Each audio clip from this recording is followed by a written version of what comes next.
hata kama milima na vilima watakuwa au vitakuwa ni vingi katika dunia ya leo, lakini habari njema ni kwamba mlima mtakatifu wa Bwana bado utaendelea kuwapo. Leo ninakuonyesha machache juu ya kwamba mlima wa Bwana bado utaendelea kuinuliwa juu.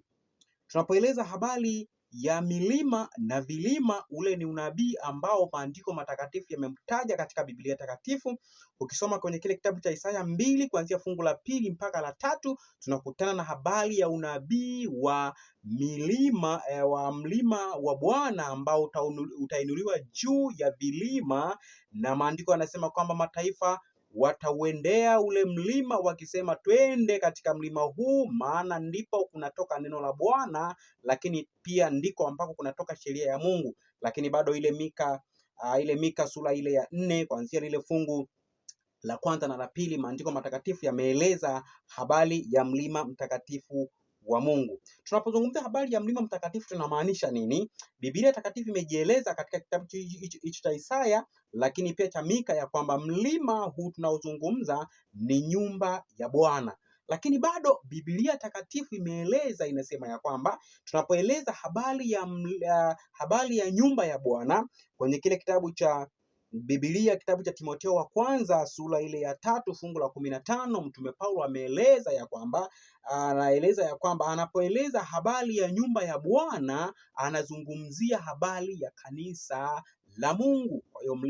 Kwa hiyo mlima wa Mungu ni nyumba ya Mungu, na nyumba ya Mungu ni kanisa la Mungu. Hivyo basi tunapoeleza habari ya milima kama habari ya milima na habari ya mlima mtakatifu wa Bwana, tunamaanisha ya kwamba kuna mlima mtakatifu wa Mungu ambao ni kanisa takatifu la Mungu, lakini bado kuna milima iliyo pembezoni mwa kanisa la Mungu. Na kupitia hivyo sasa, maandiko matakatifu, sauti ya Mungu inalalamika, inasema ya kwamba kwenye kile kitabu cha Isaya sura ile ya kitabu kile cha Isaya sura ile ya 50 fungu lile la 6, maandiko matakatifu yameeleza, yanasema ya kwamba Mungu anaongea, Mungu anazungumza, anasema ya kwamba watu wangu, maandiko yanasema kwamba watu wangu wamekuwa ni kama kondoo waliopotea. Wachungaji wao wamewapoteza katika milima, wamekosa mahali pao pa kupumzika. Ni Yeremia 50 fungu la 6. Biblia inaeleza, inazungumza ya kwamba Mungu anazungumza ya kwamba kondoo wake wamepotea, wachungaji wao wamewapoteza. Wamewapoteza wapi? Wamewapoteza katika milima ambayo iko pembezoni mwa mlima mtakatifu wa Mungu. Wamewapoteza kwa mifumo gani? Bado Ezekieli 22 fungu la 26, maandiko yanasema kwamba hawa ambao wanasimamia ile milima, Biblia takatifu inaeleza, inasema ya kwamba wao wanafundisha mafundisho ambayo sasa si yale ambayo ni msingi katika maandiko matakatifu. Biblia inaeleza, inasema kwamba makuhani wake wameihalifu sheria ya Mungu, wamevitia unajisi vitu vyangu vitakatifu vya Mungu, lakini pia anasema kwamba hawatofautishi, wale washirika wake hawatofautishi kitu ambacho ni cha kutumia siku zote na kitu ambacho si cha kutumia siku zote. Lakini si hapo tu, hawa makuhani wamefumba macho ili wasiweze kuziangalia hata sabato za Mungu. Kwa nini? Ni kwa sababu hapo ndipo mahali pa pumziko la Mungu.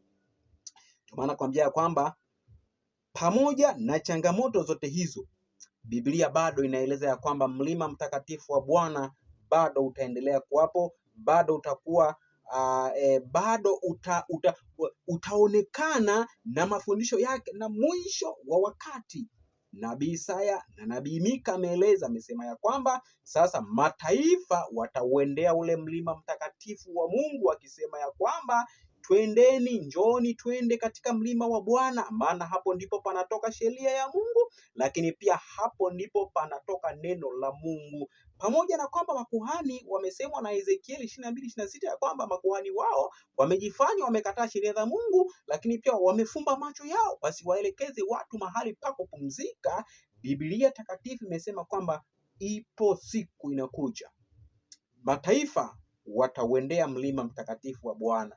Swali kwako, swali kwangu, saa ikifika nitakuwa upande wa upi? nitakuwa upande wa mlima mtakatifu wa Bwana, ama nitakuwa miongoni mwa wa mataifa ambao watakuwa wanauendea ule mlima mtakatifu wakisema ya kwamba mahali hapa ndipo sheria ya Bwana itatoka? Leo nilikuwa ninakukumbusha tu ya kwamba mlima mtakatifu wa Mungu, iliyo nyumba ya Mungu, lililo kanisa la Mungu, pamoja na kwamba litazungukwa na milima mingi, pamoja na kwamba litazungukwa na majengo mengi, nyumba nyingi zinazodaiwa ya kwamba ni nyumba za Bwana, lakini bado mlima mtakatifu wa Bwana, iliyo nyumba ya Mungu, itasimama imara na haitafika mwisho.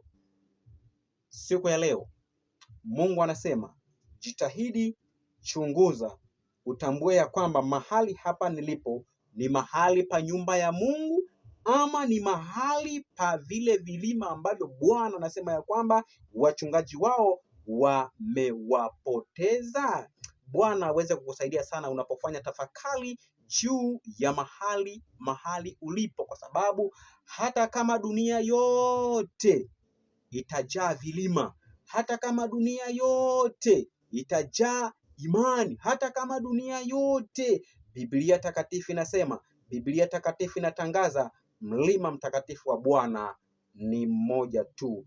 Bwana akubariki sana unapotafakari na kuchunguza mahali ulipo. Uko katika mlima mtakatifu ama uko katika vile vilima vidogo vidogo vitakavyokuja baadaye? Sasa wa mataifa watatoka wakauelekea ule mlima mtakatifu. Bwana na akubariki sana. Tuombe. Asante Mungu, tunasema asante Kristo kwa neema yako katika somo hili ambalo linagusia habari ya kuweza kutambua mlima mtakatifu, ya kwamba uko peke yake hata kama vilima vingi vitakuwepo. Baba, endelea kumsaidia mtazamaji na msikilizaji ili Mungu wetu akaweze kutambua mahali alipo, ya kwamba ni mahali pa vilima ama ni mahali pa mlima mtakatifu. Asante kwa kuwa utatenda hivyo, ndivyo tunaomba kwa jina la Yesu. Amina. Bwana akubariki sana. Endelea kufuatilia Matata TV ili uweze kujifunza habari nyingi juu ya kweli kutoka katika maandiko matakatifu. Barikiwa sana na Mungu akubariki.